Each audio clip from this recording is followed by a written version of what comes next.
Welcome, everyone, to another pandemically erotic episode of A Crept from the 80s.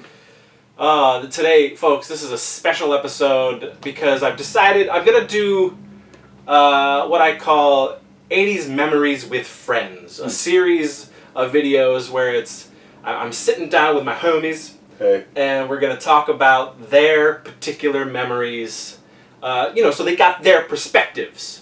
And I wanted to start with Mr. Jason McCall, and I've known Jason McCall for 17 years now. Yeah, it's a long time. 17 years, and while we've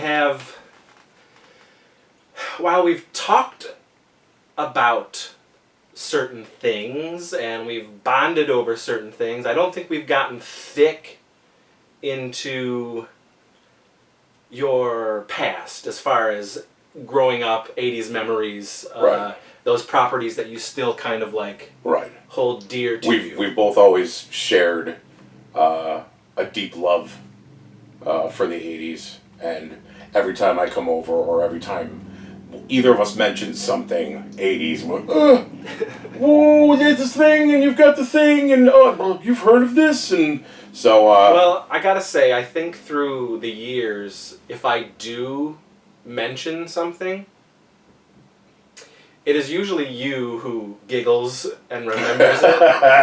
Yeah. It's usually because I'm really surprised, because there are so many things that I was so into. Like, we were just talking Sky Commanders.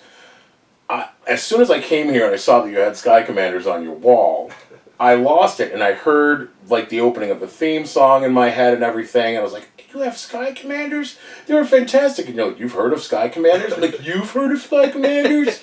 And that's the thing that really gets me, is that, and I'm not, I don't know if you could take this as a good thing or a bad thing, but I watched a ton of TV when I was a kid. Yeah. A lot of the 80s kids were kind of raised on television. Oh, yeah. Like Sesame Street was more educational. There were cartoons on every Saturday morning. There aren't even Saturday morning cartoons anymore, really. So now we have separate networks for that and whatever. But specifically, before school, cartoons. After school, cartoons. Saturday morning, cartoons. Okay? So those were all the important. Sunday, WXXI, you know what I mean? A little PBS action. You can still find something pretty cool, but for the most part, it was morning, afternoon, then Saturdays. Yeah. Okay?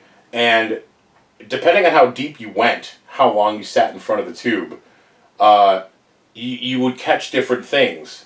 Some kids weren't really into Sky Commanders. That's probably why a lot of people hadn't heard of it, is that they just weren't into it. And the fact that there were toys for literally everything that was coming out just made it even more memorable.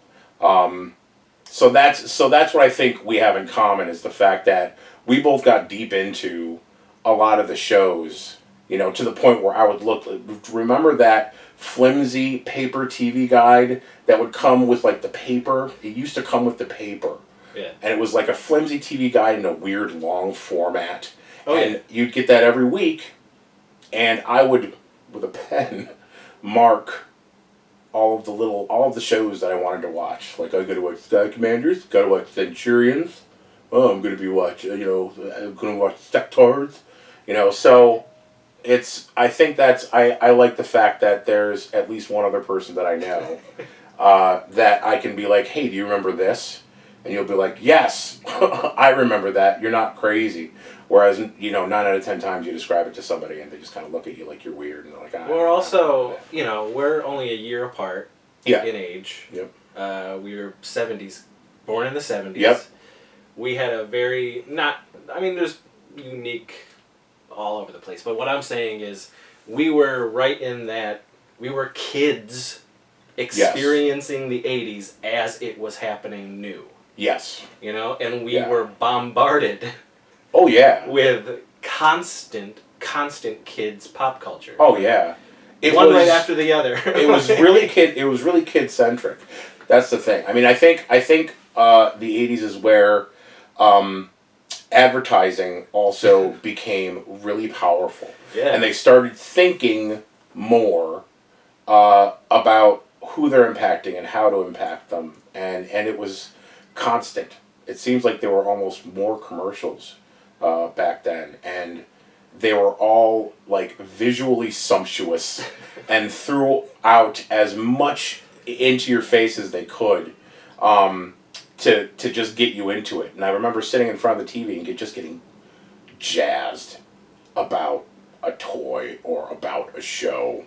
And you know, for kids, at least for me, I feel like the commercials were just as exciting as television shows. I would be excited for the commercials. Because you didn't, it could have been a new cereal, yeah. You know, a new fucking crazy ass kid food that was coming out. A new item at McDonald's. Yeah. McDonald's, Burger King commercials, whatever. And then the toy commercials. Oh, yeah. And it's just like... Oh, yeah. And then my poor folks... Xanadu. I feel bad for my folks, because it was getting hammered into our skulls, and you can't go anywhere without seeing this new cereal, or this new snack, or this new gum. Or, they used to have... I don't watch a lot of cable or television anymore, so I don't really know how saturated commercials are these days, but if they I don't know if they still do it or not, but there was commercials for gum. Yeah. Different types of gum, different types of candy. There were commercials for like when's the last time you saw a commercial for like gum? Yeah, we don't, again, like, it's such a different time. We don't have cable, we don't have any of that shit, so I have no idea who's being catered to with these commercials. Yeah, I only see them like maybe on YouTube, maybe on Hulu. Yeah. And we don't even see them.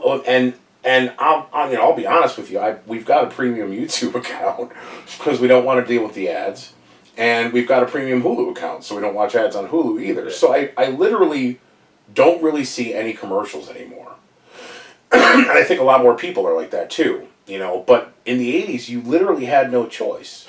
Like, you either, got up to get a snack in the kitchen when the commercials came on, or you would sit there and get, blip-verted, like, from all of the colors and the wonderful product placement and them making it seem like it's just the coolest thing in the world. And it just got you pumped. I would remember, I would go away from the TV to get like a snack or something, and then I'd hear like, the opening for a He-Man commercial or something like that, and I'd be like, and I'd have to run my ass back there. For me, the commercials that, it was the He-Man commercials that would get me, or it was, I was really, really into Transformers commercials.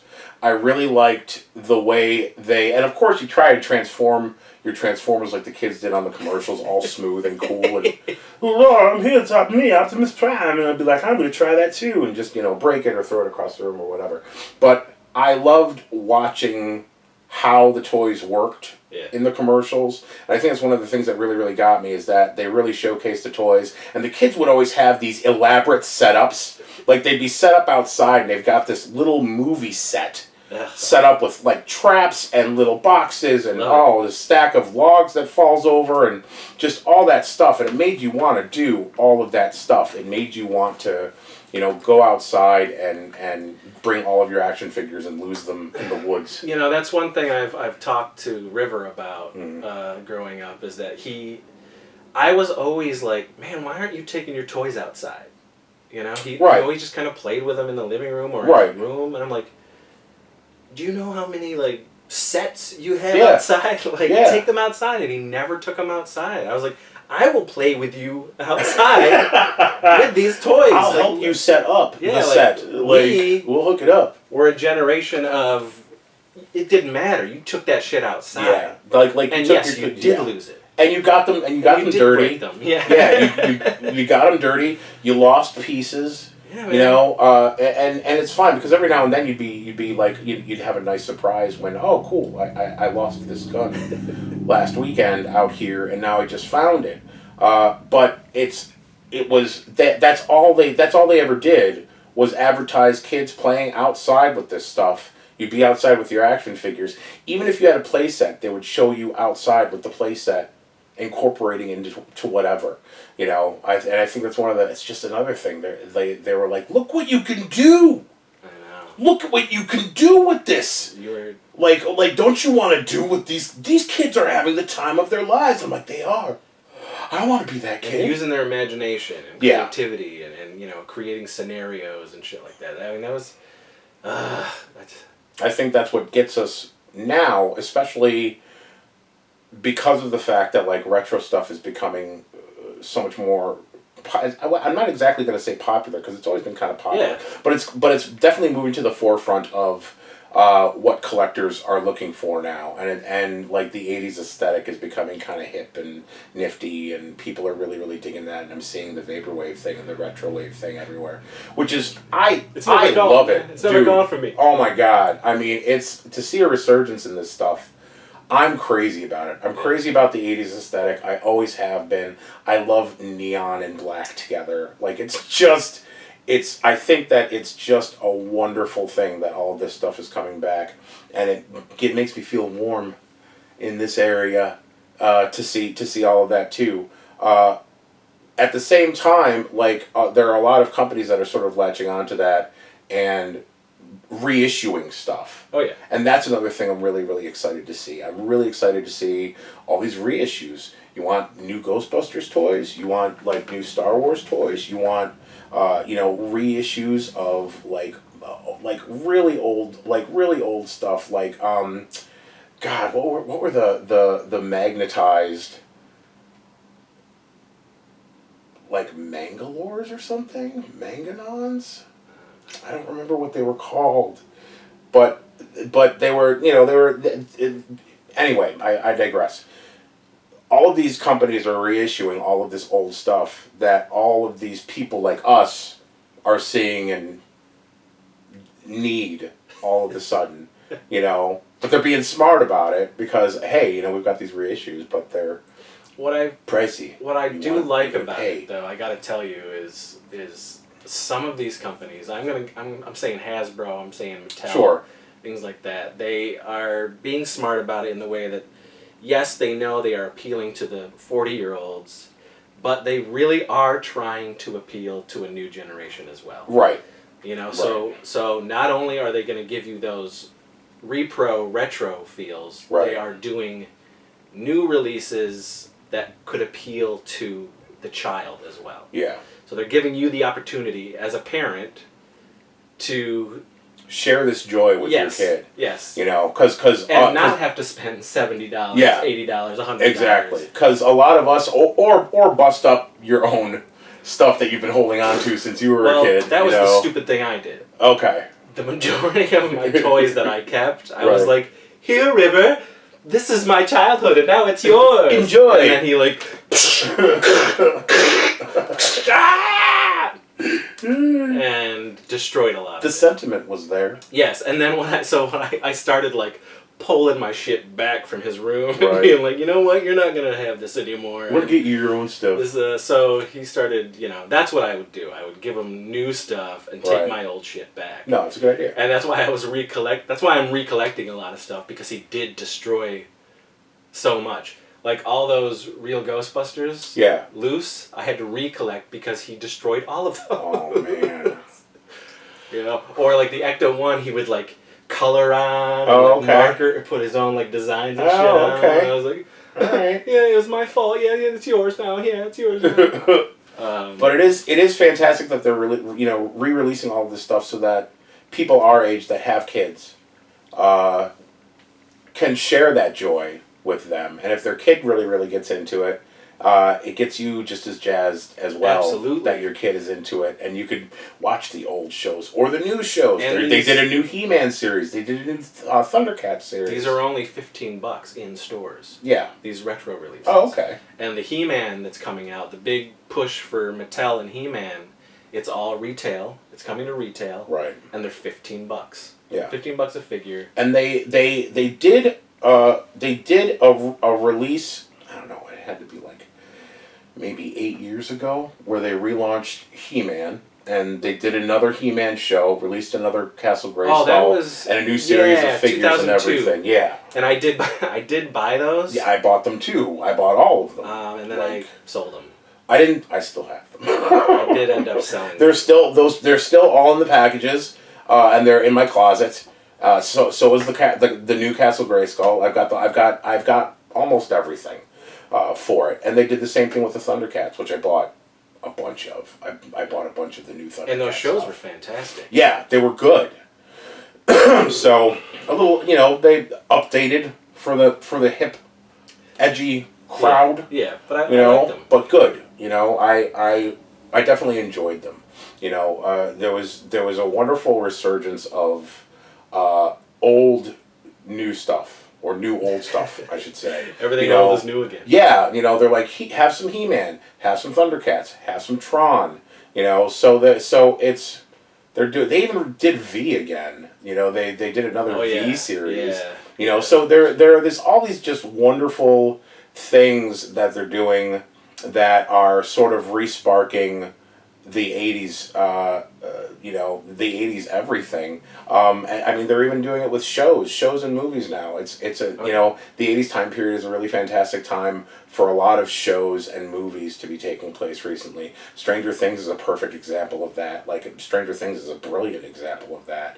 And one of the reasons I love it is every episode I'm sitting there waxing nostalgic over the clothing and what's on the radio and the cars people are driving and the way living rooms are set up and the toys in everybody's rooms and just the way everything looks.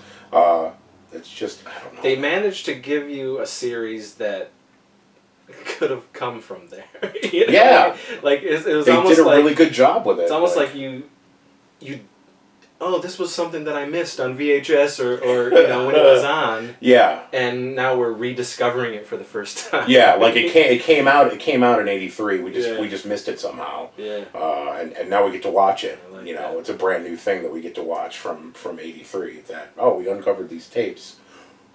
Let's put this on Netflix. It just feels very genuine, and was done obviously with a lot of love for the time period, I think. Which is great because I have a lot of love for the time period too. So I want to get into that love. I want to get into that thickness, I want to talk to you about certain things in a category. So like a movie, music, whatever, cartoon. Sure. Are there? So I want to start with obviously, what were your 80s like? What was your 80s like, just in general? Okay. I would assume it's very similar to all us 80s kids where we were on bikes and we just did our shit. Oh yeah. When the light came on, that's when we came home. Yeah. And even sometimes somewhat after that. I mean, I grew up in the South Wedge area, and which is sort of an urban area of Rochester, New York, and we were on our bikes every day. And we were digging out in the dirt with our action figures and setting up little sets to battle and little forts. And we used to hang out on the roof of this place called Hall Welter. It was a cardboard processing plant that was in the South Ave area, and it was really easy to get on the roof. So we would hang out on the roof of these industrial buildings. And, we'd bring all of our toys up there and set up little bases and scenarios. And they always used to have, wood pallets and stuff that we would break apart and, just build forts and do all kinds of crazy stuff with that. And it was daily. That was a daily thing. Rain or shine, winter, summer, like year-round. It was just a daily thing. And we would all, sort of pile into whoever's house. Usually if it was a sleepover, everyone would do cereal and Pop-Tarts and watch Saturday morning cartoons. And during the weekdays we would gather while we were waiting for the bus, or gather during recess or whatever and talk about what was on in the morning. Did you watch He-Man this morning? Did you see this morning? I hear this weekend there's going to be 2 episodes of Voltron. So that's basically what my childhood consisted of. Like, as far as how I did my thing, it was just it was routine and very repetitive, but joyously so. Yeah. It was just I loved that routine. I loved cartoons at school. Cartoons, homework, bed, repeat. And then go wild on the freaking weekends. Yeah, the weekends. Or after cartoons, between cartoons and like bedtime or dinner, you would go out. Yeah. Just go out in the yard, or go out and you go over to your friend's house, or ride bikes around and get into whatever. Hopefully somebody had walkie-talkies. Like walkie-talkies were the hottest shit ever. Like, walkie-talkies? You have a walkie-talkie? Dude, that's awesome. We can talk from far away. This is going to be crazy. This is going to change the whole game. Then if like 4 of you got walkie-talkies, forget about it. Go to Radio Shack, get like a set of 4 walkie-talkies, make sure you're all on the same frequency. It's like a brand new world. Like, you're free. We could build our lives around these things. We never have to go home again because we could talk from far away. You can put away your can with a string. Bruh, who even needs that? We on some new shit now. Yo, you heard about these walkie-talkies, son? It's on some next level. And not only that, but they would put your favorite fucking cartoon on it. You know what I mean? Oh yeah, G.I. Joe. Oh yeah, but it would be like a dude, and you'd have to press his head in or press something like it's. I had Transformer ones, yeah. And it was just a blocky, Optimus Prime and a blocky Megatron, and you could change your voice. They got a voice changer switch, so you can be unintelligible to the rest of your friends who you're trying to communicate to. It was crazy. That was crazy. Do you have, if you were to, what would your favorite toys be growing up?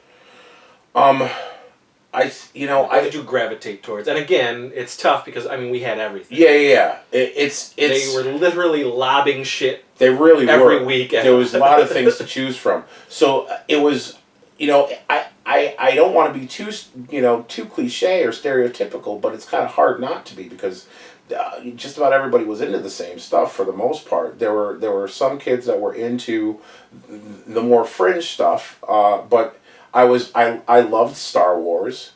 I used to get a figure a week. Like, that was my allowance. My allowance was a new Star Wars figure for a long time. And that's when they used to sell them at, CVS. Yeah. Rite Aid. Yeah, you'd go to CVS or Rite Aid, and you'd pick up a figure for $3.99, $4.99. Oh, man, they were cheaper than that. Were they? Yeah, they were like $1.50. That's crazy. So that's what I would do. Every week we would go downtown. There was a CVS right next to Midtown. So we'd go downtown, Midtown, and I would go down the Star Wars aisle. I would always call it the Star Wars aisle. I would take my time. I would look behind other figures who I'm looking for. I remember there was so the Cloud speeders, the Bespin. Yeah. Okay, it has that 2-pod thing. Yeah. There was the weird bug-eyed dude with the hat. He had a bent arm, and he held a communication device. It's the only Star Wars figure, and I wanted him specifically for this. His arm was bent, like this, and he held a walkie-talkie, and I thought that was innovative. I was like, this is so innovative. I've never seen a Star Wars action figure with a bent arm. A bent arm? I have to have this. It was Lando's homie that helped him fly the Millennium Falcon. That dude who talked like... I had to have him. So I hunted him down for it was 2 or 3 weeks straight I was trying to hunt him down. And I finally found him. But yeah, Star Wars, G.I. Joe, I was really, really crazy into G.I. Joe. The vehicles, Cobra always had the cooler stuff. But I had to have them all. With the amount of vehicles and play sets and accessory packs. A lot of people don't even remember the accessory packs. Yeah. But they used to sell accessory packs for both Star Wars and G.I. Joe, where it's just a bunch of weapons. Yeah, they did it with or He-Man, it's too. like, little set pieces and little chunks of terrain. Yeah. They used to sell tactical Warzone stuff for G.I. Joe that you'll never see. No one ever really had them. But they would say barricades and little barbed wire things and just all this awesome stuff. That's the stuff that really got me. I liked being able to customize the experience. It's like, yeah, sure, you have a speeder bike, but do you have an outpost? I'll bet you don't have a forest outpost. I want the forest outpost. Where are the speeder bikes coming from? A forest outpost. I was very much into. I was really into He-Man, but around the time He-Man came out, there were 3 or 4 other big strong dude action figure series that came out too. There was the Hercules series. I don't know if you remember the Hercules series or not, but there was a series they were just like He-Man figures except slightly taller, and it was the Hercules series, and you could get Hercules and Heracles and all of these other gods and goddesses and deities to do battle with, and they were sold right alongside the He-Man stuff. It would be the He-Man stuff and then the Hercules stuff. Huh. So, and that was I was crazy about those just because they were, not only were they a lot like the He-Man toys, and you could sort of use them with the He-Man accessories and everything because they were only slightly bigger, but I mean, we grew up kind of po, so they were cheaper than the He-Man figures too. So other kids in my poor little neighborhood had these Hercules figures because the He-Man figures were just a little bit too expensive.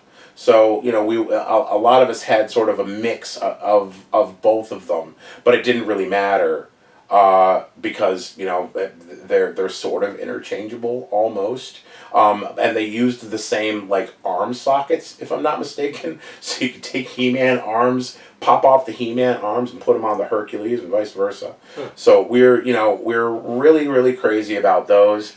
But one of the weird things that I was really into was, if you went to Public Market, back then at least, they would have these fantastic bootleg toy vendors. Okay, so you'd have, instead of He-Man, it'd be Dude Man, or whatever.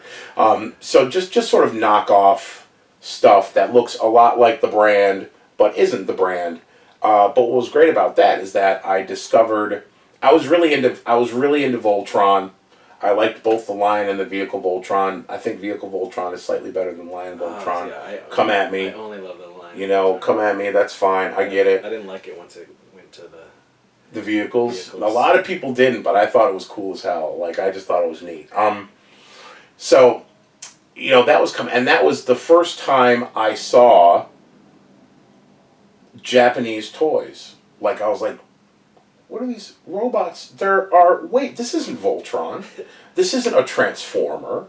This guy has This isn't a GoBot. No! He's got giant wings and a huge sword, and he doesn't fly into pieces. He's just a big metal robot with spikes on his head, and this is crazy. So that's that's kind of where I discovered more of the Japanese stuff that I really got into, because I was already really into Voltron. I was already into the Mighty Orbots. I was already very much I was watching Robotech, because Robotech was on television for a second. Yeah. Macross was on television for a second there too, and they also started showing a show that was it was on at 7 o'clock in the morning, and they called it Transorzy, and it was on right before Transformers in the morning, if I'm not mistaken, and I was 8, 9 maybe, and it was on at 7 o'clock in the morning. I got up early, specifically to watch it. Okay, I got my cereal ready. I'm sitting there in my freaking PJs in front of the television. My mom is still asleep, okay? And I'm sitting on there watching on 31 WUHF, and it was back when programming was wacky, so sometimes they just didn't show it.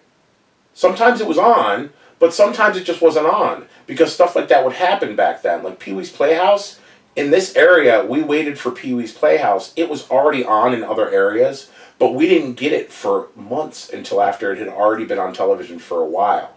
And for a minute, during Saturday morning cartoons, they would say Pee-wee's Playhouse is next, and they would show like the beaver chipping away at the TV with the at the tree with the sign on it, and then they would flash to something else. And we're like, oh no, we're about to. It's coming on. It's finally coming on. No, you get freaking something lame. Here's Jabberjaw. Whatever. Kissing fur. Yeah, kissing fur. Oh God. Oh God. See. Who else has heard of Kissy Fur? Like, come on, man. So we didn't always get Transor Z. Like it would be, instead it would be like, some horrible local show or something, because it was on UHF. So their programming was already pretty wonky as it was. But 7 o'clock in the morning, Transor Z. Transor Z was just the American name for it. The real name for it is Mazinger Z.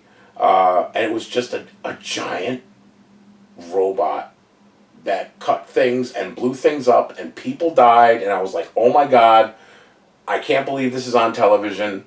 There are explosions, because with G.I. Joe, He-Man, stuff like that, everybody's shooting everywhere, and stuff's exploding, but everyone's like, parachute, and I dove out at the last minute.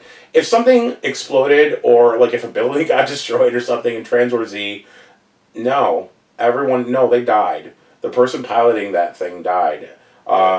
Robotech was the same way. I was like, these people are dying, So I think that's what sucked me in is the fact that even as kids, a lot of us were like, how is it that nobody gets killed in G.I. Joe?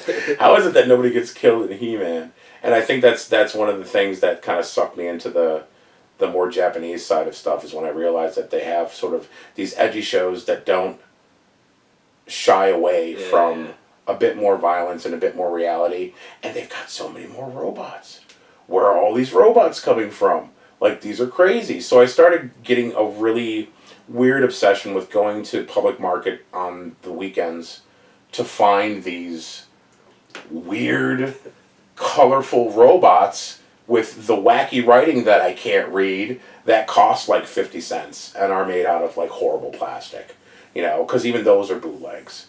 And of course I would get like, the bootleg He-Man and the bootleg, Transformers or GoBots or whatever. But I was really there for the weird Japanese stuff that I was just absolutely crazy about. And gimmicky stuff, gimmicky stuff. Like Sky Commanders was super gimmicky. What? Strings? Ropes? String them between your bed and your dresser? And they can go down the line? They had a Sky Commanders thing that held on to the ropes like this and crawled. Crazy. That's crazy. It was mind-blowing at the time. And that's the other thing. So many toys back then had some sort of gimmick. Everything shot something, or had striking action, or punching action, or jumping action. There was always some sort of action. They released these... Feature, do you remember the jump starters? Transformers jump starters? They were pulled back. You pull them back? Yep. You fold them in half, you pull them back, let them go, and then they pop. And they land on their feet 9 out of 10 times. I remember that. They landed on their feet. I thought those were crazy. Like, insane. They transformed for you. I mean, they were very remedial and very, very simple. They had like maybe 3 points of articulation, that being able to fold it in half and you could move their arms. But they still looked cool, and they transformed by themselves after rolling. I mean, my mind was blown. Absolutely. We were blown. suckers for that stupid shit. Oh my God. Easily. Thunder Punch He-Man. Are you kidding me? or the damage? Battle Damage Battle He-Man. Damage He-Man?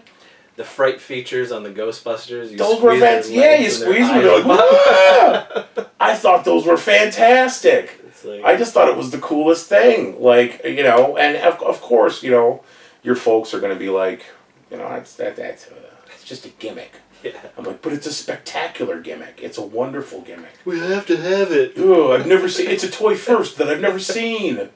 This guy's fuzzy. Moss Man. Remember Moss Man? Moss Man was fuzzy.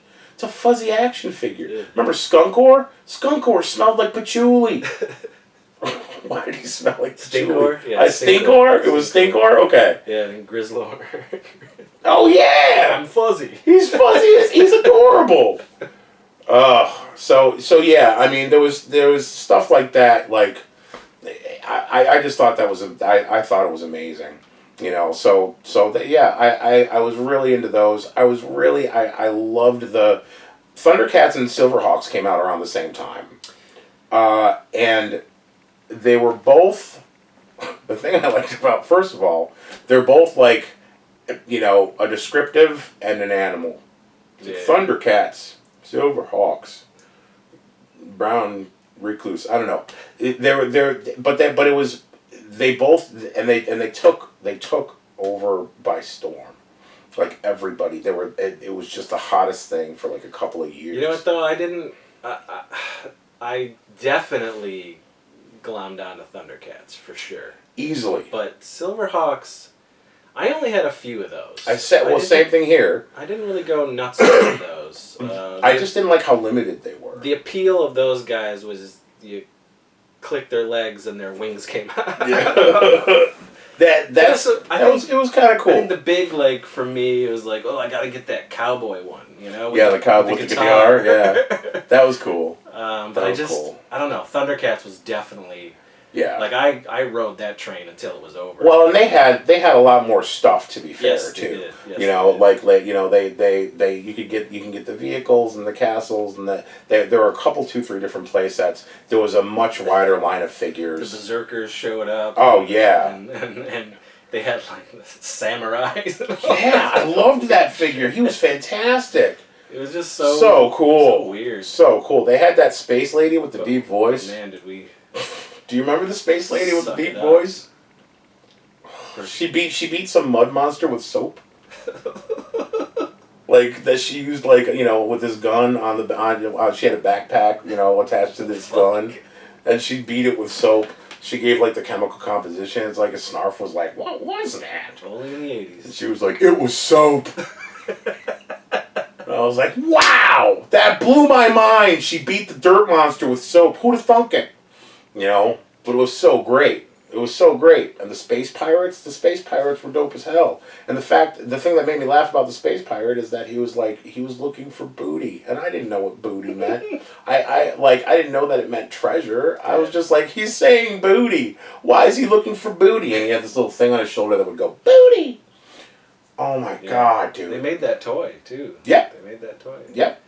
They made toys for most of the characters that showed up in that show, and I think that's another reason that that so many people liked Thundercats and that it was so much more popular than Silverhawks, was because of the fact that there were so many characters and there was literally toys for everything, you know. And that's the thing. That's another thing about the '80s. Like, you know, there are a lot of, you know, there are still tons of shows and fandoms and stuff like that these days, is like with contemporary stuff, but you're not going to get a toy for everything. Yeah.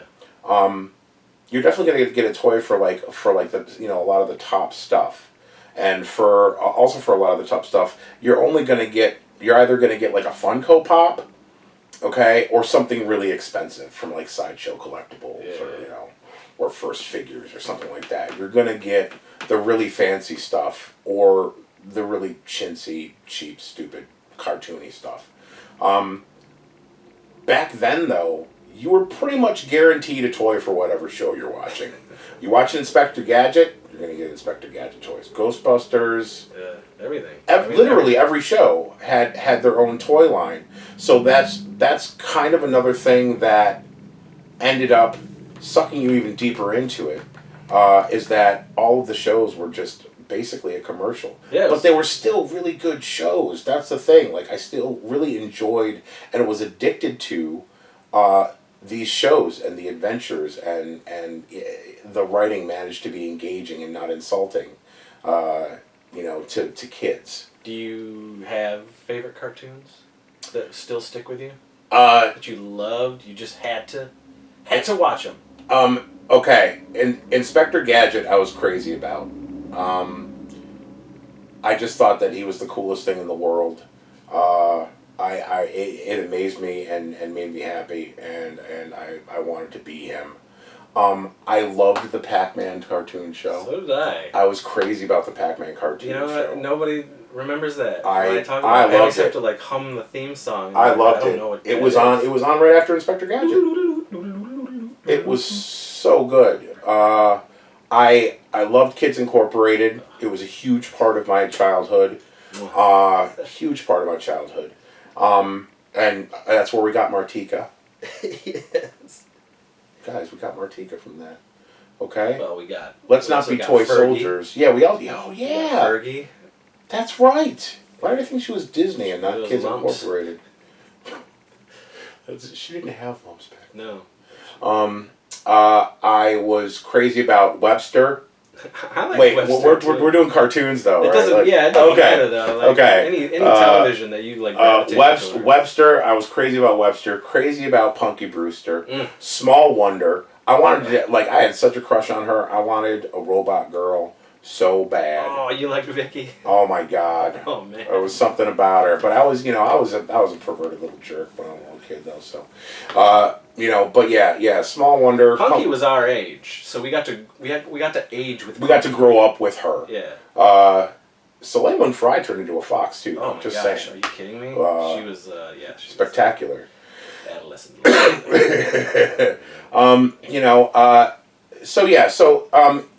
As far as cartoons though, He-Man really stuck with me and will always sort of make me feel warm and cozy.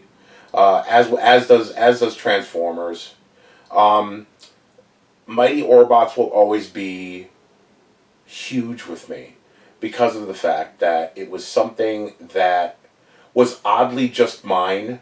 It felt like, because a lot of other kids hadn't even heard of it. Because again, it was on at an odd time, and they barely did one season. Yeah. So it came and went and kind of broke my heart. Because I couldn't really commiserate with anybody because nobody watched it. Yeah. I was like, you guys watch Mighty Orbots over the weekend? They're like, what? No, I didn't watch Mighty Orbots. No, well, what's wrong with you? How could you not watch it? It was spectacular. There were just a lot. It's difficult to narrow it down to like one particular one that I think sort of ruled them all. As far as my favorite. We can't really. I guess I wasn't wanting you to distill it. Right. I think it was just like what are the shows that you 100% gravitated those are definitely the show. I was really into the Hanna-Barbera lineup for a while. I loved Thundar the Barbarian. I thought Thundar was one of the coolest freaking shows I talk ever. about Hanna-Barbera all the time. It was just one of the cool. Like I think a lot of us grew up with a lot of Hanna-Barbera. We all watched Scooby-Doo. A lot of us watched Thundar the Barbarian. Herculoids. The Herculoids. A lot of people watched the Herculoids. Love it. It was just a lot of really good adventure and just enough wackiness and adventure and complete storylines. It wasn't just goofiness for the sake of goofiness. Like, again, they weren't condescending and they didn't insult the intelligence of the kids that were watching it. They gave us like a cohesive story. Sometimes they gave you story arcs. Yeah. That it was impressive that they would give story arcs, and we're seeing a lot more of that now. But for a second, just for a time span, everything was just really brainless, and just sort of throwing colors and stupidity around for G.I. Joe and Transformers were fantastic at that. Oh yeah, they were doing like 4-parters. Yeah, continuing the story. Oh yeah, laying the. And I would get pissed. Like, I would get angry. I was like, what do you mean to be continued? I know. And back then we couldn't, just whip it up. No, we were like, we couldn't what binge. If we missed it? No, yeah, you couldn't binge. You had to wait. We're fucked. Like, you had to wait. You had to wait till next week. More often than not, it's a next week thing. Because every now and then G.I. Joe would do that, right? They give you a cliffhanger. And even though they showed G.I. Joe every day, they would make you wait till next week. Yeah. For the second part. So we're going to give you the first part. But you gotta wait, and we're gonna give you G.I. Joe for the rest of the week. Yeah, but you still have to wait till next Monday. Yeah, to see the part 2 with Sergeant Slaughter, and get the special offer at the end of the episode to order Sergeant Slaughter, which I did. And then they started selling them in stores, which made me really angry. And that's another thing that you were able to do back then. Like, a lot of toys came with, like, proof of purchase things. Ugh. Or little file card things that you could sort of collect. I had a little box where I would clip out these things and save them. And for a lot of different companies like Mattel and Hasbro, you could join the Mattel and Hasbro Collectors Club. Just send them like a self-addressed stamped envelope and 5 proof of purchase, and they'll send you a membership card, and they'll send you a newsletter where you can order. You can order special editions of figures that they don't carry in stores. They did it for Transformers. They did it for G.I. Joe, Masters of the Universe, Star Wars. They did it for so many different toy lines. They did it for. That's how I got my Emperor. Was through that. Nice. And my Anakin Skywalker was proof of purchase, and then a month later, you'd get your toy in a little box. Yep, and it was never like a regular pocket package. It was always like some sort of nondescript cardboard box that they would send it to you in. I did remember the camera transformer? It was three robots, turns into a camera. I forgot what his name was, but I special ordered away for that. I special ordered away for Sergeant Slaughter. Yeah. So there were. And that's something that you don't see as much again, is just sort of getting those extra bonuses for going the extra mile to get, are you a real collector? Are you a true collector? Yeah. How much do you want to bug your parents? A lot? Make them deal with mail? We got you covered. It was pretty impressive. I always thought that was cool. And then of course you're the only kid. Usually, you're the only kid in the neighborhood that ended up with this. Check this out. Is that Sergeant Slaughter? Where'd you get that? Mail. My parents mailed it. Sergeant Slaughter came to my house and gave it to me. Oh, yeah. It was crazy. I made up dumb shit like that all the time. There was one time where I told... it was probably... Shit, so it was... 1989. So it was probably my 12th birthday. And I told all my friends at school, I was like, you know what? Guess who's coming to my birthday party? They're like, who? And I go, John Candy. What? Yeah, because Cam Candy was just coming out in 1989. Holy shit. And, kids loved it, right? Yeah, it was a good show. So I was like, yeah, Uncle Buck, he's coming to my birthday party. And everyone would be like, he is not. I'm going, yes, he is. And I'd get so pissed. I knew I was lying, But I think I was just like, as many kids as possible come to my party so I can get as many presents as possible. Oh my god. I mean, that's actually a pretty good little scam you had going there. Yeah. I mean, people knew I was bullshitting. Right, I still, it was still a pretty good party, but... No, yeah. Where did John Candy go? Oh, you didn't see him? He just dropped off this present and left. Yeah, he was a dumb kid. He was driving down the street. Yo, bro, John Candy. How specific? That's so specific, I know, too. I just, it's not like, something Candy, super crazy. It's just, John Candy. Michael Jackson or something. Right? John Candy. Megatron's coming to my birthday party. Who's coming to your birthday party? John Candy. I know.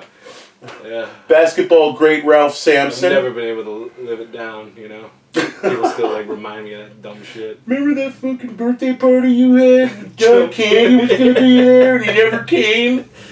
Whatever happened with that? Did you go to a funeral?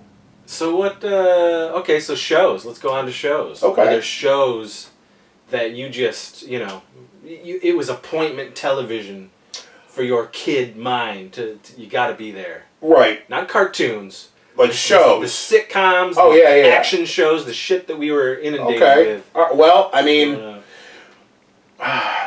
okay, I had a thing for the Fall Guy. I thought the Fall Guy was that hotness. I thought it was really good. Well, I mean, she was... Oh, well, yeah, come on. I mean, come on. So as far as action is concerned, I was crazy about the Fall Guy. I was crazy about... I absolutely loved Silver Spoons. Mm-hmm, me too. Growing Pains. Absolutely. I loved Alf. I loved, Webster, Punky Brewster, Different Strokes. God, else did I watch back then? Did you ever watch like A-Team? Oh yeah, of MacGyver, course. shit Oh like yeah, that? of course. A-Team and MacGyver were pretty standard. I Manimal. Manimal was fantastic. Carman. Oh, it was Automan. Automan. Automan, and he had that Tron suit. Yeah, dude. And he would drive in the street like vip vip vip. It was like a Lamborghini that looked like it was out of Tron, basically, right? Wasn't it? Do you remember the cartoon Turbo Teen? Oh yeah, it was all yeah. That was always weird. And wasn't he? Who was the kid that he could always pull stuff out of his pocket? He always had wacky, like he could like it's a car. We need a ladder. You don't remember that? I don't remember. That's another weird. That's another deep cut that I'm like, what? What is it? Rubik, the Amazing Cube. Oh God. Do you remember Rubik, the Amazing Oh, Cube? in name only. I don't remember watching. I don't ever remember watching it. Wasn't there a Q*bert show? Oh yeah, there was a Q*bert. I remember the Q*bert show. Oh, I watched the laser tag show for a while. There was a live action show for another laser tag brand called Photon. Okay, yeah, there was Photon, but I thought you were going to say Captain Power. Oh, I loved Captain Power. Captain Power was fantastic. You get the VHS and somehow even on the show coordinated with your. Oh yeah, you could watch the show on television gun. too, and the television show would interact with your gun thing, ship thing too. Yeah, that was fantastic. That was really really good. But yeah, Photon was another one of the live action toy related, because Photon started as a freaking off-brand laser tag set, and then they built a whole show around it, which was pretty crazy. That always cracked me up, the fact that Photon was a show. It cracked me up that they made a laser tag show, but it was okay, like Captain N. Yeah, that was another one. The Game Master. Like a Nintendo. Like he was a Nintendo dude, and he used the light blaster. Solid Gold. Yeah. Solid Gold was fantastic. Marilyn McCoob. Was it Marilyn McCoob? Dance USA or something like that. Dance Club, Dance Craze USA or something like that. All those shows like American Bandstand, stuff like that. You just watch people dance. Oh yeah. Do you remember Putting on the Hits? Putting on the Hits. What was Putting on the Hits? People did lip syncs. They did that with American Bandstand and all that shit. Every time they would have a group on. Well, but that's the group. This is just regular. Putting on the Hits was really? It was just like normal? Mom and Dad. Yeah, no, Chris. That's hilarious. Oh my God. I was addicted to this show though, and I would get into it because people would do, they would do semifinals and finals and like championships and stuff like that, man. of who did the best lip sync routine. And it was always like just, freaking Karen from Wichita, and her son, doing something. You know what? Maybe Google if I saw some Google of it, Putting on the Hits. Like, oh, I you yeah, I think you would remember it. You'd be like, oh my God, wait a minute. I remember this atrocity. Yeah. Like, I would love to. I'm sure it hasn't aged very well. There's so many game shows that were coming to me. Oh, recently, yeah, dude. Like, I was like, holy shit, I remember that stupid show. like Win, Lose, or Draw? I really loved Win, Lose, or Draw. There was Win, Lose, or Draw, and there was Teen Win, Lose, or Draw. I don't remember that. And they did this show called I'm Telling. And it would be like brothers and sisters, and they would like, how would you just describe your sister's eating habits? And they'd have to pick like 3 different things. And at the end of it, they got to like, whoever won got to run around and like hit like a thing that had like, it was a BMX bike, and you'd hit as many as you could in a certain amount of time, and those are the things you got as your prize. If you manage to do it within like 30 seconds or something like that. It sounds kind of familiar, but I don't really remember that. It sounds fun though. But I'm telling you, we gotta look up some Putting on the Hits, and you gotta see the cringe fest that was, great. Because that was wacky. That was really wacky. Because they've got a similar show on now where it's lip sync and people, but it's all celebrities doing lip sync stuff. This was just mom and pops. Mom and pops, or just regular old people from nowhere that had never done anything like this before.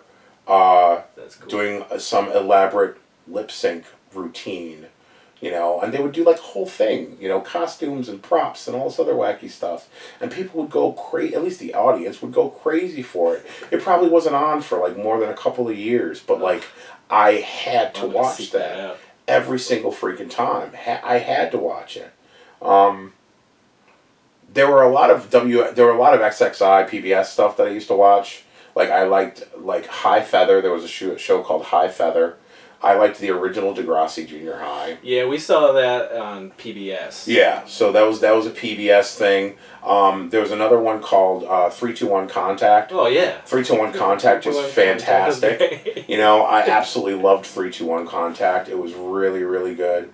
There was Read All About It, which was like a mystery, supernatural type of thing about these kids that worked in a library or a bookstore, and they had to solve things. And there was this weird dimensional, other dimensional being that was chasing them down and trying to erase books from history and all this other stuff. That was fantastic. There was Powerhouse, which was another sort of 3-2-1 Contact and Degrassi Junior High sort of combined. For young adults, you know. Oh, man. There were just a ton of XXI and PBS shows that were really good and odd and sort of obscure that not a lot of people watched, but were still really good. Like, I'm surprised at the amount of people that haven't heard of 3-2-1 Contact.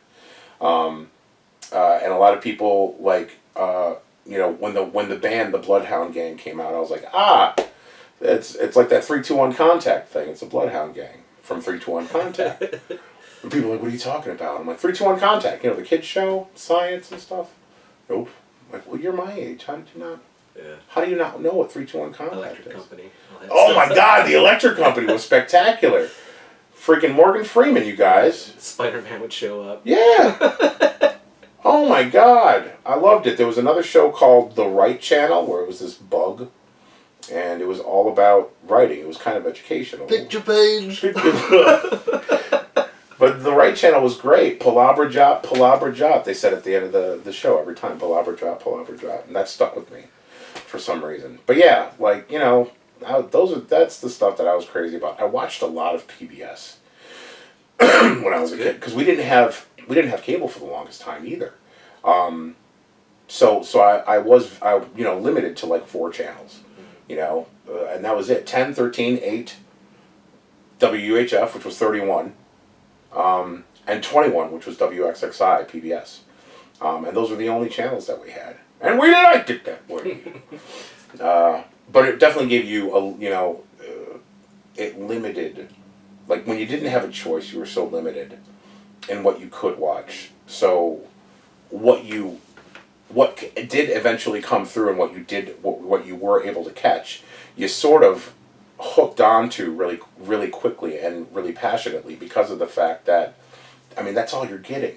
Mm-hmm. It's sort of a trickle of this new, colorful, stimulating stuff that you only get at certain times through certain avenues. And I think that's why so many things in the 80s, like the shows and the products and the toys, whatever, the food, a lot of the food,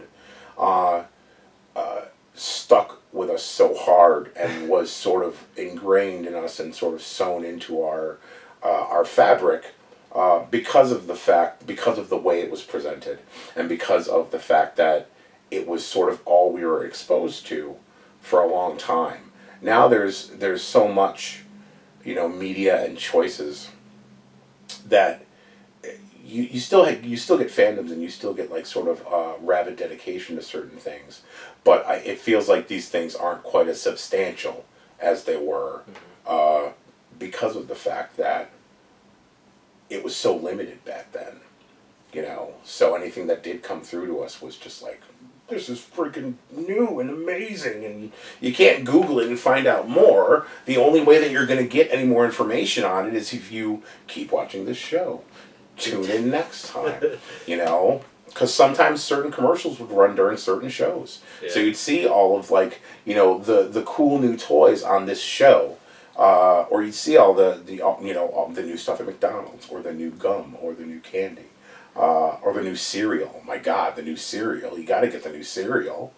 Yeah, I wanted to go into food. Like, are there foods that you remember that you wish sort of like were still around? A lot of that stuff is still around. Luckily, yes. But yeah. there are some weird things that I was totally obsessed with that I wish were still around.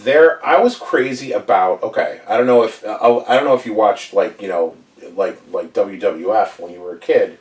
I didn't watch a ton of it, but I was pretty into it. You know, they used to sell these ice cream bars. Yeah. And they were like an ice cream sandwich, but it was on a stick. And you can't find ice cream bars like this anymore.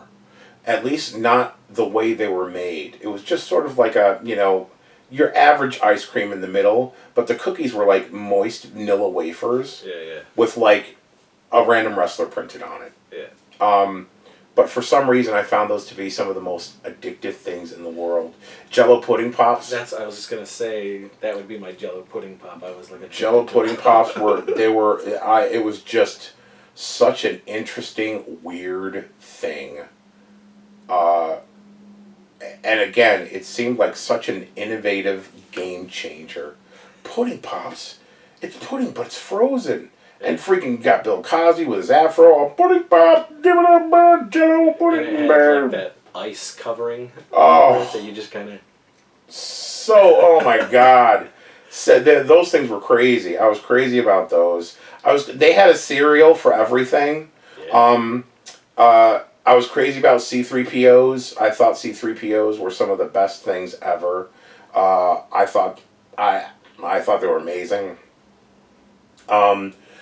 I really liked Post Sugar Crisp when it was called Sugar Crisp, before they changed it to Post Golden Crisp. Yeah. And that was Super Golden Crisp. Super Golden Crisp, and it was a tie-in with Solid Gold, the show, when they changed it over, which I thought was corny. Can't get enough. So, but I was crazy. I was crazy about that. When Fruit Roll-Ups came out, I was obsessed with them for a minute. Yeah. There was another cereal called Fruit Wheats. Do you remember Fruit Wheats? Fruit Wheats. Fruit Wheats, thin cereal, an incredible taste with each bite that you take. Incredible. Strawberry, apple, raisin, Fruit Wheats. Was it in it? Cereal? Yes. Inside it? It was like, they were like mini shredded wheat, but they had fruit inside of them. Fruits? Okay. Oh my God. I was obsessed with those things. But I guess they were prone to grain mites. Ooh. So it was like a summer where everybody was getting grain mites in their Fruit Wheats, so they took it off the market. Okay. But I was nuts about those, man. I was nuts about anything that had. Do you remember Kaboom? Oh yeah. Yeah. Kaboom would weird ass clown shit on the front. Yeah. Do you remember that it would change your poop different colors? I don't remember that, but I remember eating Kaboom. Kaboom would change your poop different colors. If you wanted to poop like, green or yellow or red, Kaboom did it. I'm telling you right now. That's an odd fun fact. Just for you. From Uncle Jason. Cereal that I miss, probably one of the cereals that I miss the most, because I can still taste it, is Smurfberry Crunch. I don't think I ever tried Smurfberry Crunch. Oh my God. It sounds delicious. I can still taste it. Was it blue? It was multicolored, man. Oh, what? But it had such a unique taste. And I haven't been able to, because like a lot of these cereals, they just kind of refresh. Yeah. And so you're able to, like, sort of find it in a different. Yeah, and you're different eating some form. cereal and you're like, holy shit, this is Gremlins. You know what I mean? No, It's not. No, yeah, I get it. I have not found a Smurfberry Crunch equivalent yet, but I'm hoping to one day, because I'll probably burst into tears. I was crazy about just your regular like Captain Crunch with the Crunch Berries. It had to be Crunch Berry, even though it was abrasive and it hurt. It had to be specifically Crunch Berry, which they still sell. They don't sell Kaboom anymore. You can't get Kaboom anymore. No, like a lot of those weird ass, it's just gone. Yeah. Like yeah. The ice cream cone cereal. Oh, that was actually really cool. There was s'mores. I don't remember s'mores. Oh my god, it was fucking great, and it is back. Okay. But it's just something. It's s'mores, but it's not what it used to be. Okay. Do they still? Do you remember Reese's? The Reese's cereal. The Reese's cereal they still do. Are you serious? Oh yeah, but it tastes just a tad different. Of course. You know. Of course. They dialed back a lot of the cereals that had marshmallows in them. Like especially the crunchy, because you could still get Lucky Charms, but you're only gonna get like you're barely gonna get any marshmallows. Back in our day, it was mostly marshmallows, because they just really wanted you to freaking spaz out. They were really looking to get the kids to freaking spaz out, and they would sell them in tiny little boxes, such small boxes these came in, which cracked me up. That's when my mom started going over to the Multi-Meal stuff, which is basically the same, but you get it in a giant bag. In the bags, yeah. Yeah, and they're like, we didn't take out any sugar, and it's half the price of the name brand. I'm like, perfect. This is fantastic. But yeah, I was really crazy about those are some things I was really crazy about. But what was really the star of the '80s, in my opinion, was fast food. Fast food. They were coming out with new wacky stuff all the time. Yeah. McDonald's and especially when McDonald's and Burger King were really competitive. They were both always trying to one up each other with what kind of stuff can we put in the Happy Meals? What kind of gimmick can we add to the food? Yeah. There was this wacky time when McDonald's was doing. This is before they had sweet and sour sauce, mind you. Okay, they introduced sweet and sour sauce with this campaign that would not last and would not work these days. It was it was like Chinese. It was their Chinese their version. McDonald's they had a Chinese menu.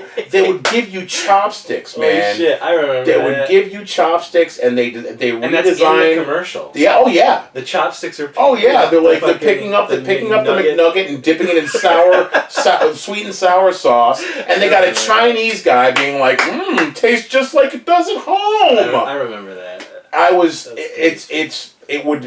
It would not do well. It has not aged well. But I was there for it. I was like, what? I love Asian things. I was like, chopsticks. I could eat these with chopsticks? I learned how to use chopsticks so that I can eat the McNuggets at McDonald's, okay? That's why I learned. It wasn't because I appreciated the culture or I was into Japanese stuff. No, oh no. It was because I needed to use chopsticks for the new McNuggets that they have at McDonald's. And they even redesigned the box, and did the English but in brush strokes so that it looked like it was written in Chinese. It was embarrassing. That's great. I was crazy. I would save the chopsticks and the McNugget boxes. During Halloween, they also used to sell Happy Meals that came in a series of buckets. You could collect them all. There were 5 or 6 different buckets to get. Yeah. One's a ghost, one's a pumpkin, one's Frankenstein's head, one's a vampire. And now people are they glow in the dark. Super expensive. And you could use and they had a lid. And you could use the lid as a freaking frisbee. It's a frisbee lid, bruh. It's just awesome. And that's when they used to actually sell dope containers for their Happy Meals. Yeah. Burger King never caught up with that, but for a while, McDonald's was doing that for at least every Halloween, and sometimes you would get your Happy Meal in do you remember just the flying saucers? They had flying saucers that would pop open. Shit. When you're done with the Happy Meal, you could put the lid back on the flying saucer and throw it around. It was crazy. And even the toys that we got in Happy Meals back then, and sometimes the kids' meals in Burger King, they never quite caught up with McDonald's. McDonald's always had the doper toys. And even when it wasn't a McDonald's themed toy, like a transforming McNugget or whatever, which was still cool. I liked those. I thought they were cool. I didn't mind the McDonald's stuff. I thought they were cool. But when they did sign on with a license, they went all out. Yeah. They did Transformers a couple times. They did G.I. Joe a couple times. They did all kinds of they did Ghostbusters. They did all kinds of shows. and toy lines. They did tie-ons. Burger King. With McDonald's, you know, so. Pizza Hut did that shit too. Yeah, we didn't have a lot of Pizza Huts out here for a second though. Sure. We only had like 2 when I was a kid, and they were both too far away from where I was. We didn't have any in the city. Did you ever do the Book It thing? Book It. The Book It. I don't think so. It was for schools, and it was like a Book It pin. You were part of this Book It club, and if you read a certain amount of books, your class got Pizza Hut pizza. What? No. It was called Book It. Dude, no, we didn't have that. That sounds awesome, dude. That sounds fantastic. It was pretty sweet. No, we didn't have. I would have read for Pizza Hut, dude. What, are you kidding me? But yeah, we didn't have. The first time I went to Pizza Hut, I think I was like, God, because there were Pizza Hut commercials all the time. It was always that shot of the dude with the slice holder being like, wow. You know, it's funny. Like the regions were crazy. You know what I mean? Like, Yeah. Because where I grew up, we didn't have Taco Bell. We didn't have Toys R Us. We didn't have any of those things. So I was always seeing those commercials and being like, I want this. Yeah, yeah. We didn't have Wendy's. We didn't have Hardee's. Any of those types of things. That's crazy. Okay. So the commercials were always like taboo, you know. And the first time I that must have been crazy into a Toys R Us, I was probably 14 years old. It was coming up to Rochester. Okay. On a family trip. Okay. So it was like stepping in. There's a Taco Bell. Like, you know, What? it was so amazing. Do you remember Child World? Child World was that was like I would see the commercials, but I have never stepped foot in a Child World. I remember like there was one in Maryland. There was one in Henrietta. There used to be one in Henrietta, like in Marketplace, right off of Marketplace. It was like Marketplace, Child World. There used to be a theater out at Marketplace too. Yeah, I remember the commercials and shit. You know, Super Toy Store and a whole lot more. Yeah. Yeah. And a castle. It was a panda and a castle. Child World. Yeah. Super Toy Store and a whole lot more. Yeah, we had Hills department store. We didn't have Hills. We had Ames. We didn't have Ames. And then of course KB. And Whoa, yeah, we had KB. KB was fantastic. KB, Toys R Us, and Child World. But also another really dope place to go especially for toys was Phase. Do you remember Phase? How about Gold Circle? Did you guys have Gold Circle? No, we had. How about Service Merchandise? Did you have Service Merchandise? No, we had a place called Newberry's. I don't It know. was JJ Newberry's. Okay, and it was like a department store. It was a department store, Okay. and they had a pretty tight little kids section, toy section. That was. Like, Oh, dude! How about Present Company? Okay, No, I'm telling you, man. Here's the thing. It was, Every year, okay, like Gold Circle, Present Company,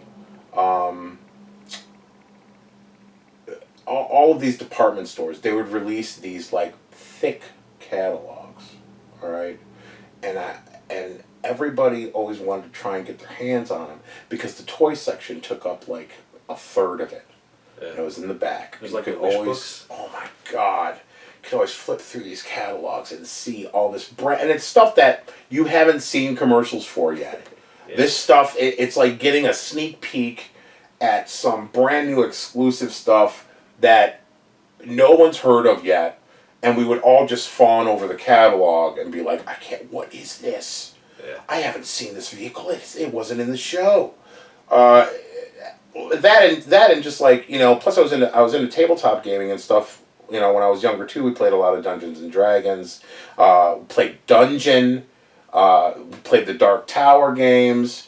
We played the electronic Dungeons and Dragon game that looked like it was on like a plastic castle with a bunch of red squares on it that you would move your pieces into. So there was all that stuff too, like all of the advanced electronics and Atari and Coleco and whatever. So it was sort of a glimpse into the future of stuff that this is the stuff that's going to be available later on this year that you can bug your parents for. Yeah, I mean I think that's we would see that in like the wish books. Right. The wish books that would come. Macy's or JCPenney's or whatever. Right, Sears wish book. Sure. and there would definitely be like eye-opening shit that you're Oh, just like, yeah. where the fuck, what is this? You're marking stuff down. Oh my gosh. Circling stuff. Yeah. I'm showing stuff to my mom. I'm leaving stuff on the freaking fridge. I'm like, yeah, you're going to want to get the present company to get this. Make sure you get there. You know, that worked for me up until about I was 13. And then forget dude. about it. My family, dude. It was like, what is this stuff you're getting me now? You know, like, I'm giving you a list every year. And you're getting me like a basketball hoop? You're doing it wrong. What the fuck is this? No, yeah. It was like, now that I look back on it, I was probably really petty and salty about some things that I should have just been grateful about. Yeah. But it just kind of cracked me up because I'm like, did I not circle enough things in the catalog? Yeah, exactly. Why is it that you're getting me this instead of... I very plainly showed you exactly what I wanted out of this catalog. Yet somehow you failed me. Yeah. Yeah, thanks for the teddy bear, I guess. I think the last amazing gift I got from my family for Christmas was the Sega Genesis. It's funny because I was literally going to say the same thing. I think that's the last, like, major childhood blow-me-away present that I got, like, toward the end of my, like, actual childhood that I was like, what? This changes everything. Yeah. And it's funny because that's when my dad really started getting into video gaming too. So him and I would switch off because we were both into Japanese RPGs, and we were, so we both played like Phantasy Star and like all these other games, Sword of Vermilion, like, once the Genesis came into the house. And then there was Genesis TV. Do you remember Genesis TV? I remember Genesis TV. Bro, oh wait, kinda. It was literally a thing that you would schlock into your Genesis, and they had a blue cable cord. It came off the cable. You had to get it through the cable company. And you would literally put a coaxial on this thing that you schlock into the Genesis, and it connects to the network, and you would get access to like 30 games a month. You didn't get to keep them, but you could play them for that whole month, as long as you want, as much as you want. It was like a subscription service. Yeah. We did that for, I think, as long as it lasted, because we had a Sega CD. We kept building up. We got the Sega Genesis, and then my dad wanted to step up, so we got the Sega CD. We got the Sega 32X, where you schlock that into the top of that. So by the end, we had this Frankenstein's monster of a black, mismatched, chunky thing that you could do all this wacky stuff with. That as it went obsolete, and the Sega Channel died down, they stopped service to the Sega Channel, which I still think was brilliant for a minute. And it was a different theme every month too. You get a different theme. One of the month's themes was like Echo the Dolphin, but like all of the games were like water related, and it was just the worst month. That's the main thing that I remember from Sega TV, the Sega Channel, is that was the water month, and it was the worst because it was just all these water related games, and they would change the motif of the menu too, so it was like all underwater now, and you got to choose with a dolphin, and just it was just the worst. It was a horrible one, but yeah, Sega Channel, look it up. Okay, so before we go, let's talk about movies and music. Okay. I know it's a lot. No, yeah, no, okay, again, no, I get another it. thing where we're inundated. I get it, yeah.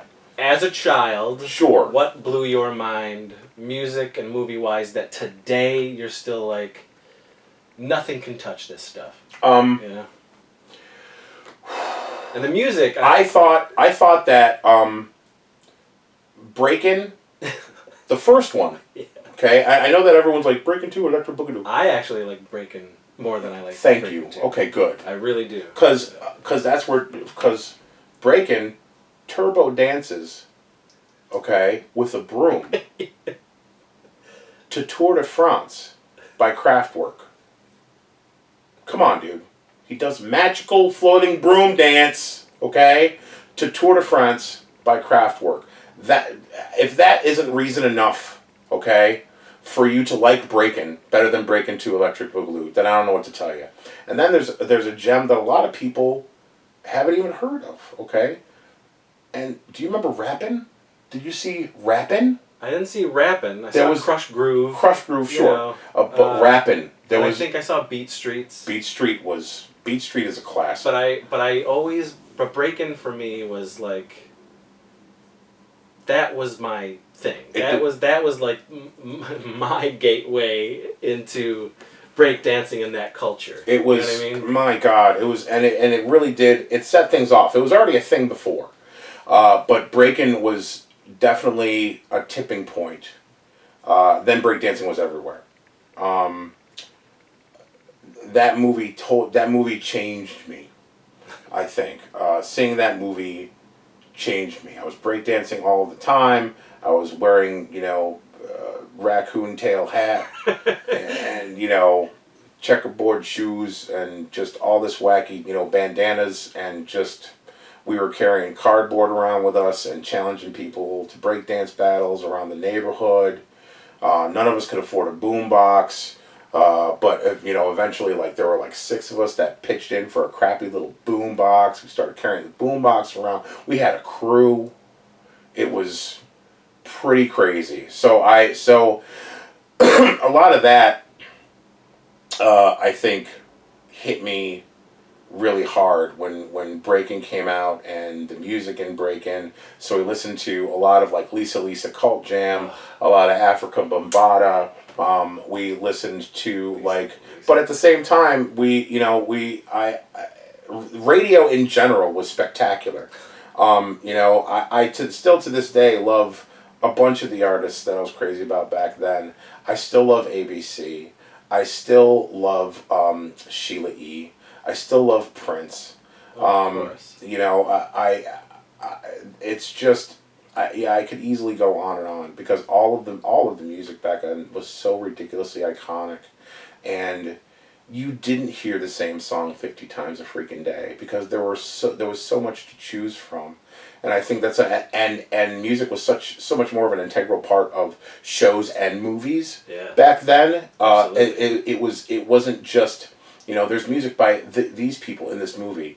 It's featuring music by and it was always prominent. It was always a major part of the movie, as opposed to just something that's going on in the background. Hell, some songs and music I wouldn't have known about if it weren't for certain movies that I heard the song in. And there are a bunch of songs that I automatically associate with a movie from the 80s. So yeah, that's a deep one, man.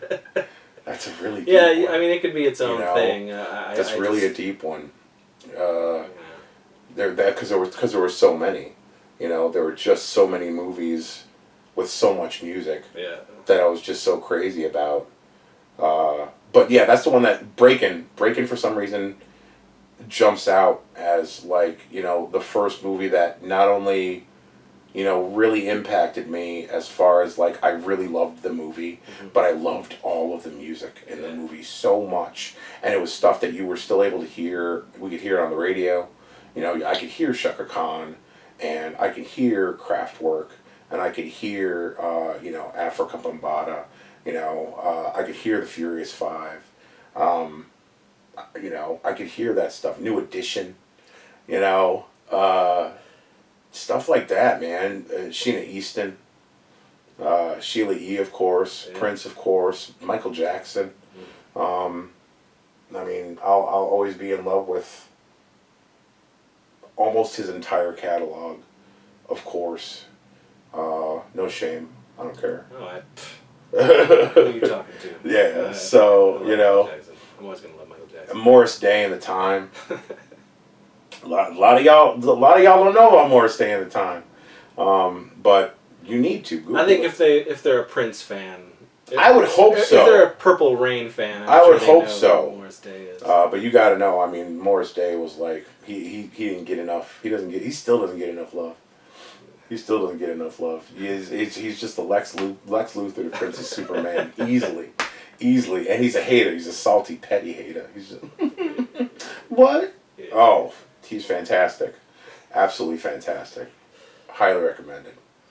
So, yeah, I think, man, I mean, that got me. I can't think of too many others, like, off the top of my head. I'm probably crappy about it right now, and I'm sorry, but that breakdancing, that breaking hole got me hard.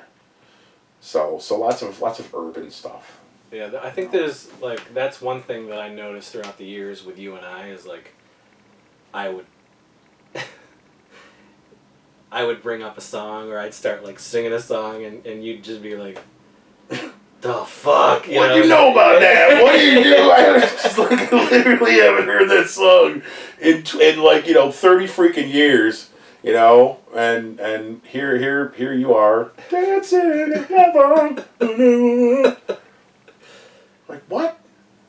How do you know about this song? That's an old ass song. But that's what I love about Chris, man. Like, you never know. No, but it's great, man. I love it, dude. I love that. It makes me feel not alone. It's always good to find a kindred spirit. You're that friend who will, 9 times out of 10 know what the fuck I'm talking about. Yeah. And I'll just offhandedly say something, and I'll hear you in the background giggling. What did you got me with? You got me with. There is a obscure song by a rap group called Whodini. And they did a song for one of the Nightmare on Elm Street movies. Nightmare 5. Was it The Dream Child? Was that 5? Nightmare 5 was The Dream Child. Okay, yeah. So they did. Now, you didn't just see this, okay? This is on the rental. You had to go to the video store, at least as far as I know. No, it wasn't. Okay? It was you had to go to the video store, and you had to wait till after the movie, after the credits, okay? It's one of the first stingers that I think I ever really experienced. And so the credits stop rolling, and you see Freddy Krueger sort of like lean out of the darkness, and you hear, "Yo, Whodini, let's do this." I'm ready!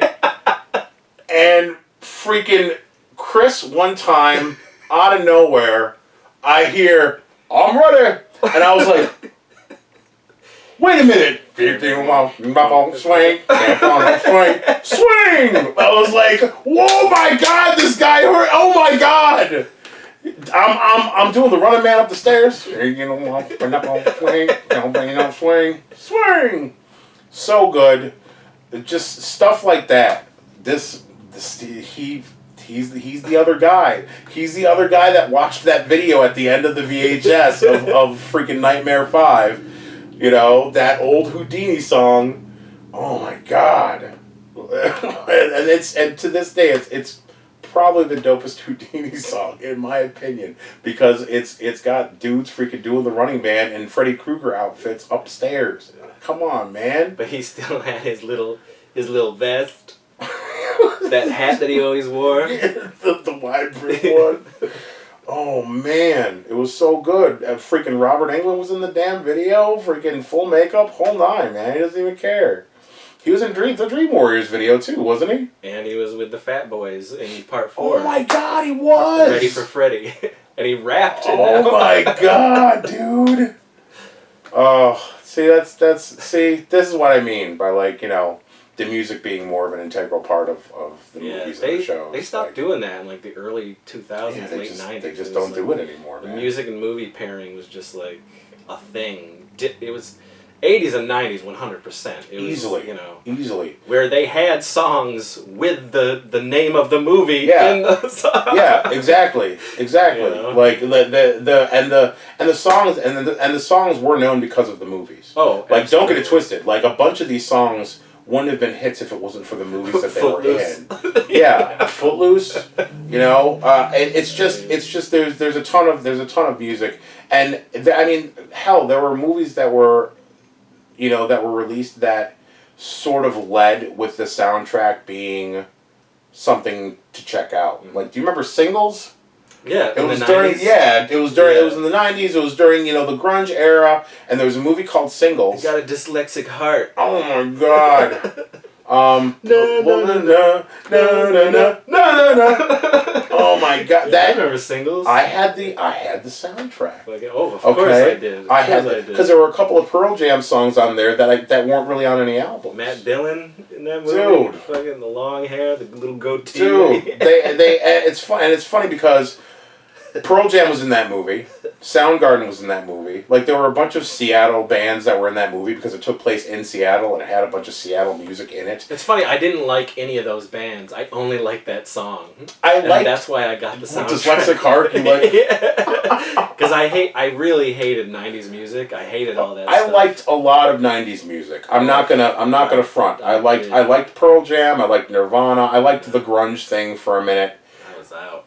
But you know, I went to go see it in the theater like 3 times. Yeah, for sure. You know, easily because it was such a big deal. So it got to the point where like there were, you know, movies that especially in the early 90s where everything sort of flared up before it burned out. So there were a bunch of movies where they really led with the music. They were like, this movie has all of this music in it. Who cares what's in it or what it's about? If you want to hear this music, come check out this movie. But I mean, it was rampant. In the 80s, forget about it. Oh yeah. You know. Oh yeah. Back to the Future, Huey Lewis and the News. Oh yeah. You know, Top Gun. You got fucking. What's his name? Fucking the Doobie Brother. The fucking. Was he a Doobie Brother? Yeah. Kenny Loggins? Kenny Loggins, yeah. He was a Doobie Brother? Yeah. What am Him and fucking... I always just think of Michael McDonald. Yeah, like, I'm like, Michael McDonald, sure. Yeah, Kenny Loggins was like the king of fucking soundtracks. I didn't realize that he was a Doobie Brother. Caddyshack.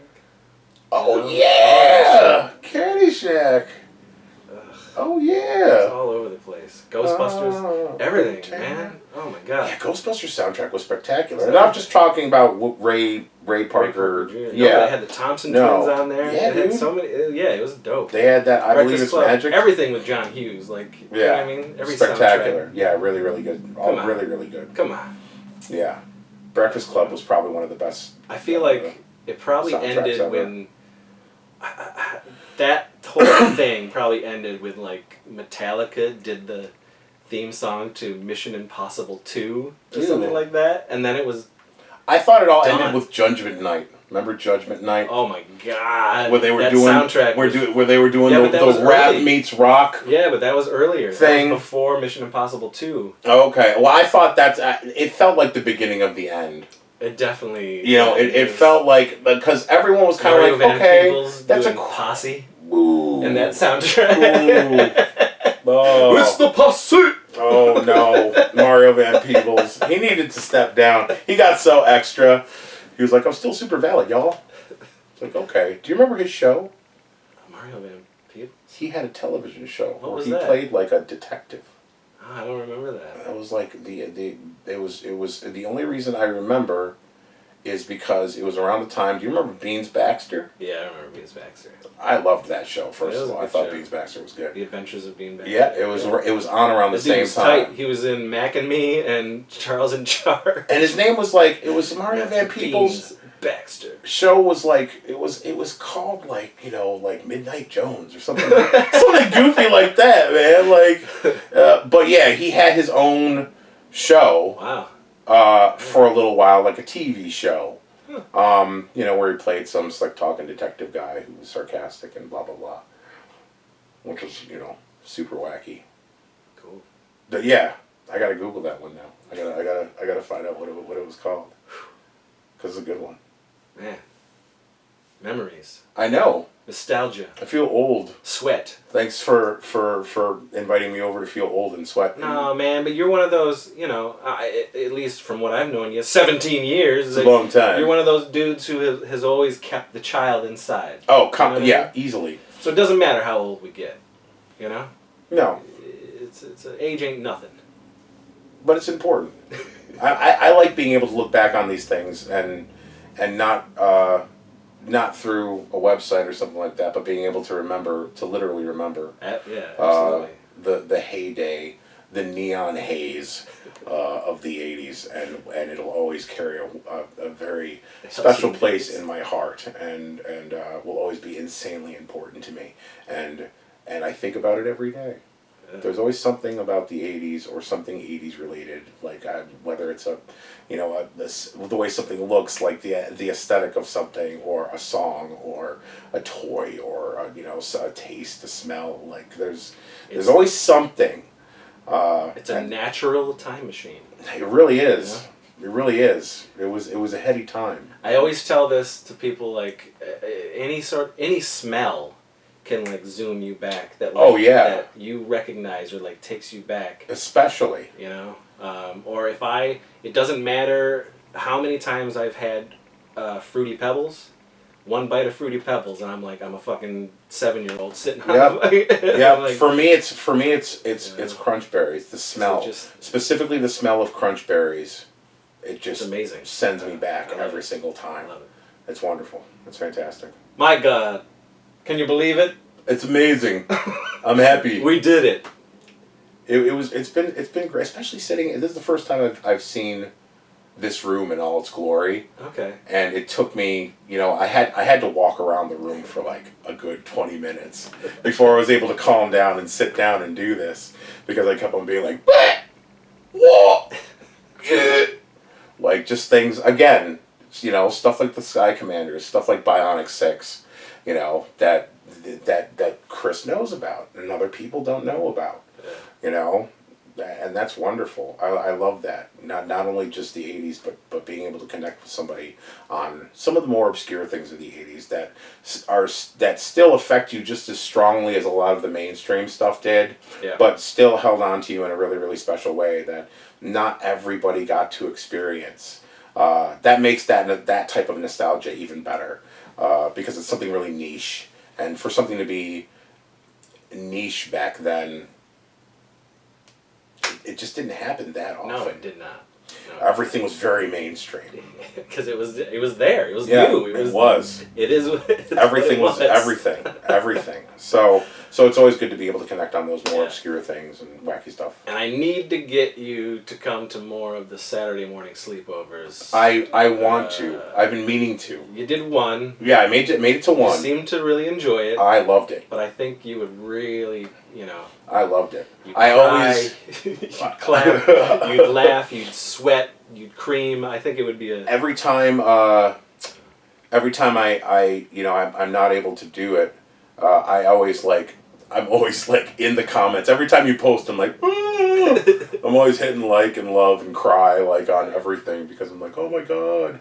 Because it's not only nice to see everybody, but like Chris always manages to dig up some of the most fantastic stuff to watch. Like the one that I was actually able to show up for, like when we watched an episode. I hadn't seen an episode of Kids Incorporated in I can't even remember the last time I saw it. But he also gets commercials. Yeah. It's and I know it sounds stupid, but it's the commercials that like I love watching the programming, don't get me wrong. It's awesome to watch old episodes of stuff, and it's awesome to sort of take a trip back and look at these things that I actually watched that were broadcast on television when I was a kid. Yeah. But even more so with the commercials, because you watched the commercials more than you did the shows, because the commercials you would see over and over again. Absolutely. You wouldn't see the same episode of the show over and over again. You'd see these commercials 10 times throughout a freaking weekend. So of course, like, you're gonna remember the jingles, you're gonna remember the product, you're gonna remember the excitement that you had when you were a kid and you wanted to try it. So I think that's what really gets me about the Saturday morning sleepover things, is that you get to see all of these old commercials, and it really smacks of like holy moly. Yeah. Like you feel just wonderful, warm nostalgia from it. And again, bam, boom, like I'm 8 years old with a bowl of cereal. It's awesome. I love it. Fantastic. Wonderful. I was happy to take this time machine trip back to the past with Sir Jason McCall. It's an honor to be here. And yeah, so we gotta get you on more episodes. I'd be happy to. Episodes, more I'd be happy to. Episodes. I'd be happy to. But this was just a scatterbrained. Let's take a look at your childhood. Jason. How old are you? Oh, I'm old. So all right, folks. Thanks for watching. If you like what you saw, subscribe, comment, tell us your sensual memories growing up in the 80s. Sure. Yeah, I want to hear them all. Mm-hmm. I want to hear them all. So thanks again. We'll see you on another pandemically erotic episode of A Crept from the 80s. Goodbye! Yeah.